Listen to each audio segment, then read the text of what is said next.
twagarutse nkuko bisanzwe mu biganiro byacu bya buri munsi. Amazina yanjye nitwa Jackson Mandela, umunyamakuru wa Cape Max TV. Yes, benshi banyita ngo ndi Jackson, ariko ntago bongira ngo intararibonye mu itangazamakuru, ndetse nkaba n'umwami w'abanyamakuru bose ba YouTube channel. Umwami w'abanyamakuru bose ba YouTube channel rero ni ngewe Jackson Mandela, nkaba nagarutse uyu munsi muri interview idasanzwe. Rero tutabatindiye tugira ngo tubashe kuza tubahe icyo twabateguriye uyu munsi. Murabona uyu munsi rero mfite umurundo w'ibitabo. Murashaka kumenya ngo se ibi bitabo bimeze gute? Ibi bitabo niyo byatuzanye hano. Hari benshi rero bashaka kumenya what's going on. Yes, nguyu rero umutumirwa wacu uyu munsi twabashe kumutumira. Twaramutumiye atubwira ko ataboneka, ariko yongera kuboneka. So today aje nkuko mubona rero hano. Nyamuneka, uyu ni umutumirwa wacu uyu munsi, umushyitsi mukuru wa Cape Max uyu munsi. Abanyarwanda diaspora rwandize mu Rwanda iwacu Kigali Gasabo. Dore nguyu wa munyarwanda wanditse bya bitabo cyangwa se cya kitabo navugaga, ariko tugiye kumwaza byinshi. Twibwira amazina ye ni muntu ki, ninde, kugira ngo abadukurikiranye kuva muri Cape Max TV bwe na hino babashe gusobanukirwa iby'uyu munyarwanda wabashije guhangara bino bitabo akaba yabikira hanze. Kuko aho nari ndi hirya no hino ngenda nakomeje kumva inkuru nyinshi, niyo mpamvu zatumye tumuzana kugira ngo mbashe kuba mwamwibonera. Karibu cyane. Murakoze. Amazina watubwira amazina yawe, kubwira abadukurikiranye Cape Max TV, noneho kugira ngo dukomeze ibiganiro. Nge nitwa HAKIZIMANA Joseph, ariko abantu benshi cyane banzi ku izina rya Theo cyangwa se rirambuye ni Theodore. HAKIZIMANA Joseph cyangwa se Theodore cyangwa se Theo, nguyu rero ari hano kuno munsi. None ibibazo bifuza kumubaza kuri byerekeye iki mu gitabo turabikubariza on your behalf. Kugira ikibazo Bwana Theo, reka dukoreshe Theo. Yego, murakoze. Theo rero tuguhaye ikaze none muri Cape Max TV, kugira ngo impamvu twakuzanye hano kugira ngo ubashe kudusobanurira by'urugendo rwa kino gitabo, unadusobanurire byinshi, noneho nibinashoboka ubashe kwinjiramo imbere neza ucengere, ariko noneho utubwire uko wabitangiye n'icyumviro wagize kugira ngo watangira kwandika kino gitabo, n'igihe byagutwaye kugira ngo ube wabasha kugiprinting, ko ntabwo byoroshye. Yego. Karibu cyane. Yego, igitekerezo cyanjemo nyuma hari inzozi nagize, hanyuma zintera gutangira kwandika ubutumwa bwiza. Nari mpagaze ahantu muri jaride, zino jaride nyine zimeze nka zino abantu bajya kwifotozamo, none ariko byari mu ndoto nyine nsinziriye. Ndota mpagaze ahantu, none inyuma yanjye hari ikivunge cy'abantu benshi cyane, ariko tutari kumwe. Ni nka kuriya nyine muri stade abakinnyi baba bahagaze, ariko abantu bari inyuma nyine mu inyuma yabo nka background. None bona abantu batangiye gusa nk'abagenda, none nanjye ndahindukira ameze nk'ugiye kubakurikira. Gihindukira gutya mbona umuntu aturutse gutya mu ijuru, aramanuka araza gutya, ahita ampagarara iruhande. Angeze iruhande ahita ambaza ijambo, arambwira ngo ese uracyankunda? Nuko ndamubwira ngo yego. Ahita ambwira ngo genda wigisha abantu banjye. Ubwo rero igitekerezo naho cyavuye, mbona ko yarakubwiye ngo usurankunda. Nawe aramusubiza? Mpita musubiza ngo yego. Arambwira ngo genda wigisha abantu banjye. Genda wigisha abantu banjye. Ubwo rero nkangutse, niho nahise mbona ko ubu ari ubutumwa nyine nahawe kugira ngo ntangire nigisha abantu. Niho natangiriye kwandika ibitabo. Iki ni igitabo, cyari igitabo cya gatatu nari nanditse, ariko majije kwandika bitandatu, nuko byose ntabishyira mu Kinyarwanda, ariko bimaje kuba bitandatu. Kandi cyafite n'ibindi ndi kwandika. Tutaragera aho ngaho, tusubira inyuma gatoya. Ubundi urabona wagize indoto yereka. Ariko namo before yerekwa, ubundi Theo abantu bakibaza ubundi Theo ni muntu ki? Gusa nuko ngo wenda se tuje gatoya muri religion cyangwa se mu buryo bw'idini, wari ufite inshingano mu buryo bw'idini cyangwa se mu buryo bwa Gikristo, ufite inshingano, uri umupasiteri, umuvugabutumwa, kugira ngo ugere kuri stage yo kurota. Ubundi nyuma wari iki? Nta nshingano zindi mfite, ntago nigeze nyobora mu nsengero. Ubundi nakuriye muri Gatolika. navutse ndi umugaturika mu muryango w'abagatulika Roman Catholic. Yes. nyuma rero nko mu bihumbi 2010 nibwo natangiye kugira indoto nubwo ntabasha kuzivuga zose ntago ndi buzigemo muri byinshi bizagira igihe cyabyo ariko natangiye kugira indoto zijyanye n'ubwami bw'ijuru nyine izi ngizi nizo zatumye ntangira guhaguruka no kwandika izo ndoto nzazibabwira ikindi gihe. Yego. Yes. Ubwo rero kuva umunsi warota marayika w'Imana akakubwira ibyo ugomba gukora watangiye kwishyira mu bikorwa.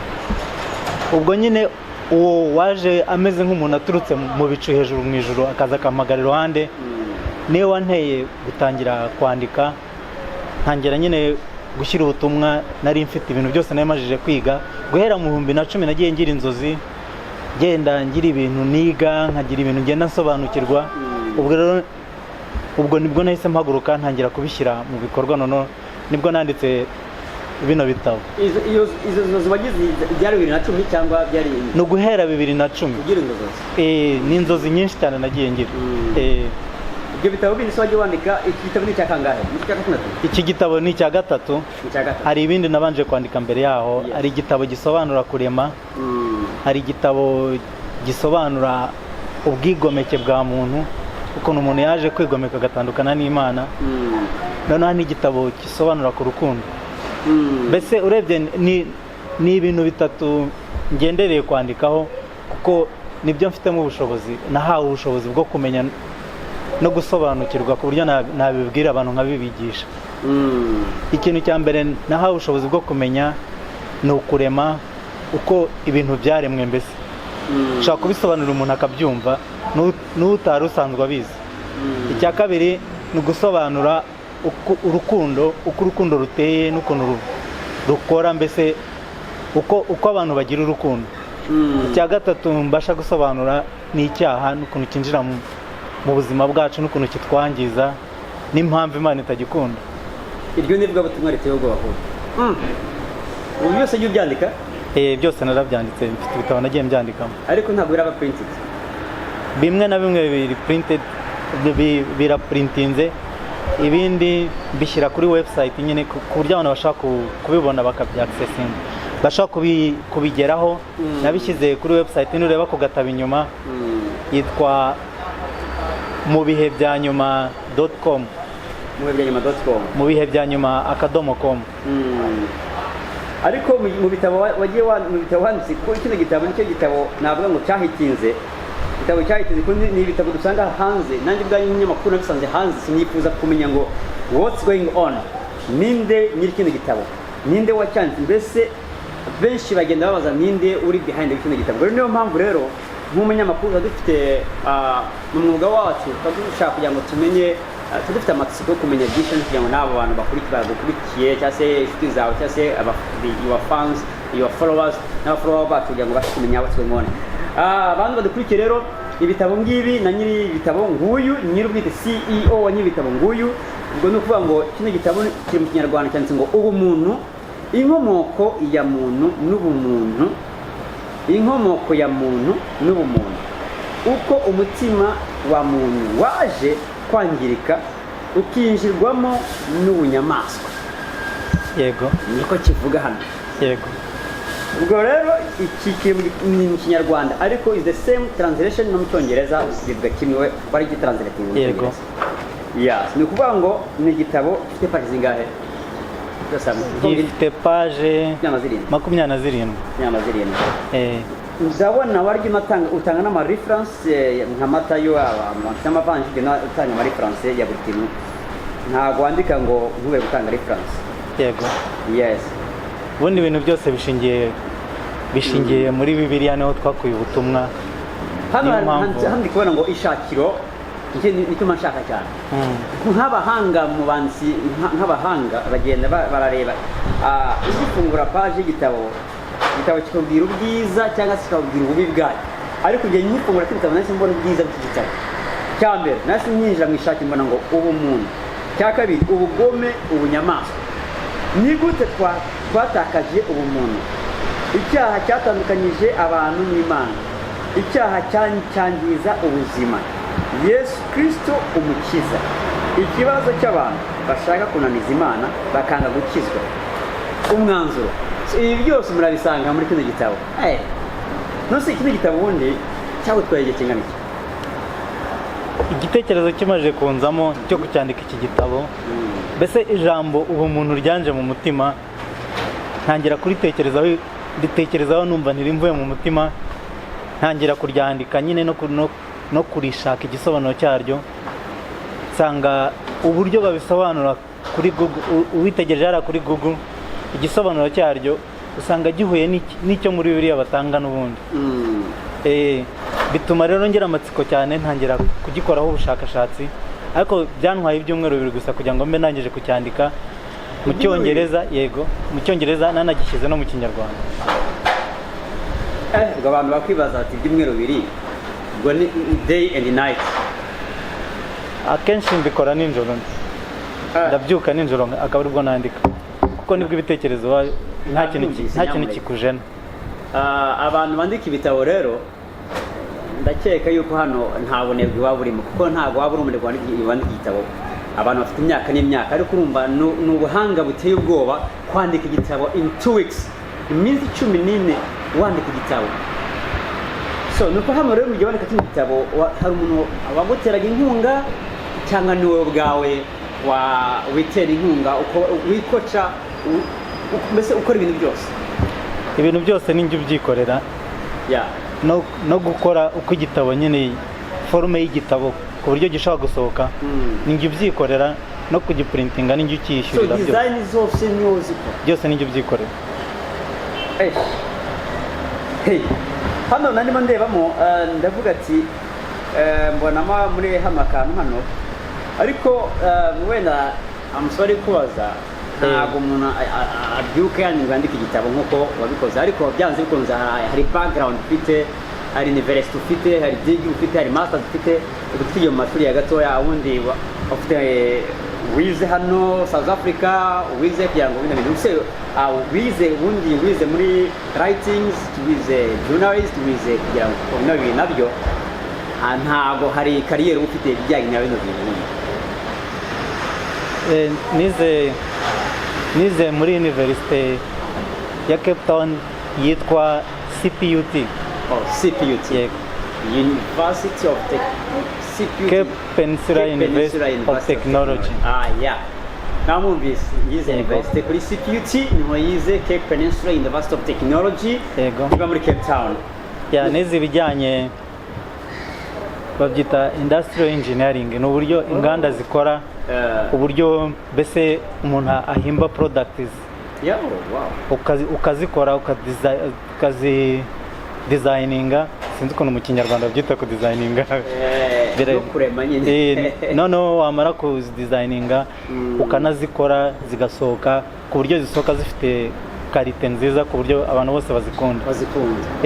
Ubwo rero twiga gukontorora inganda, ukuntu umuntu ayobora, tugakontorora n'ubuziranenge bw'ibicuruzwa byakozwe, noneho tugakurikirana n'uburyo ibyo bintu bikorwa. Amfete no kwihangira imirimo, wowe warawihangiye kabisa. Nose hano gutuma igitabo kimaze gusohoka, wagicuze cyasohotse, ni ukuvuga ngo nta hano nk'iyi page hano ndi kubona akantu tuze kwambwira ko ntabwo nakafashe gusobanukirwa y'ayo matunda. Yego, ndaza kugasobanura. Yes, ni ukuvuga ngo kino gitabo njyewe maze kubona kino gitabo nase nirukanyira kuri Amazon. Nasinjya kuri Amazon, ya company icuruza online. Nse nayo kino gitabo kiri Amazon. Kino gitabo wagisanga wenda ku ma company warakigurishije, wagishaka kibona hehe, byagenda kugira ngo nakibona.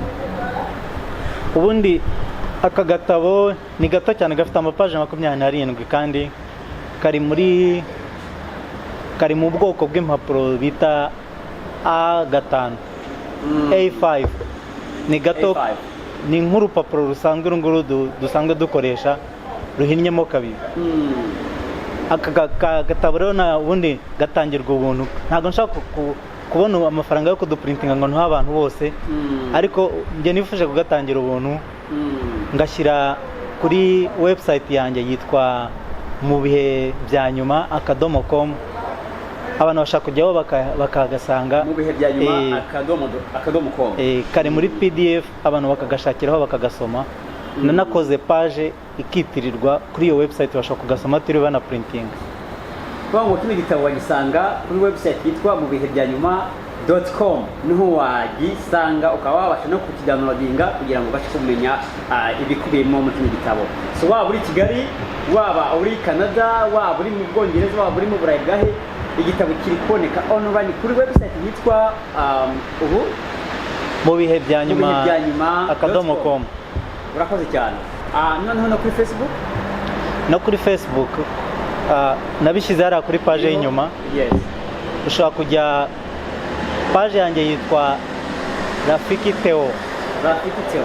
Yego. Yo Facebook page. No kuri YouTube naho mfite channel shyiraho ubutumwa bwiza, mushaka kugenda mukabusangaho. Ariko Mr. Theo njye nkeka yuko aka nagara akazi koroshye. Mbese ni ukuvuga ngo ukeneye no gusura n'ibindi bitabo nyuma y'ibi ngibi. Yego. Niki wabwira abadukurikiranye? Mbese hari ubufasha ukeneye nyuma kugira ngo ubashe ko wageze n'imbaraga zo gukora more and more? Ubufasha ndumva ntago ndageze igihe cyo gukenera ubufasha, kuko ibintu byose kuri njye ndacyabishoboye, biracyoroshye nshobora kubikora. Yes. Ahubwo nyine nk'ubufasha nasaba abantu ni ubutumwa kubufata bakabuha abandi bantu babukeneye, kugira ngo ubwami twigishe mbese ijambo ry'Imana rigere ku bantu bose. Yego. Ariko uratandukanye kuko hari aho dusanga tugiye mu by'Imana nko mu madini ya kino gihe, ari igihe dusanga ibintu byinshi biri bigurishwa kandi agakiza ni ubuntu, katangiye ubuntu. Nawe wabikoze muri ubwo buryo ubitangira ubuntu. Niko nabivuga. Yego. So urumva ni big challenge kandi harimo icyiciro gikomeye cyane.